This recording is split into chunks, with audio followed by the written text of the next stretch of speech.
নমস্কার, কেমন আছেন সবাই? আশা করছি সবাই ভালো আছেন।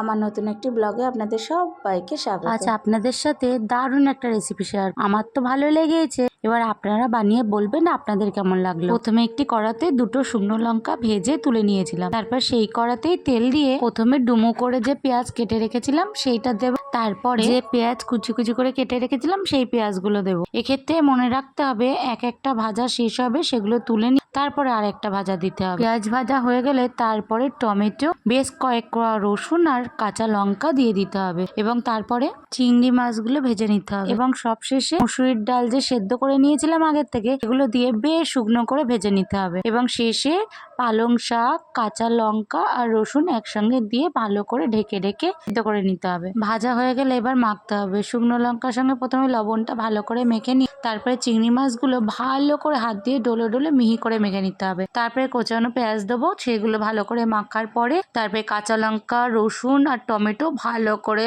মিহি করে মেখে দিয়ে দেবো পালং শাকটা মাখার পর তারপরে দিয়ে দেবো মসুরির ডাল এবং মসুরির ডালের পরে লাস্টে যে ডুমো করে পেঁয়াজ কেটে রেখেছিলাম সেইটা দিয়ে মাখানো কমপ্লিট।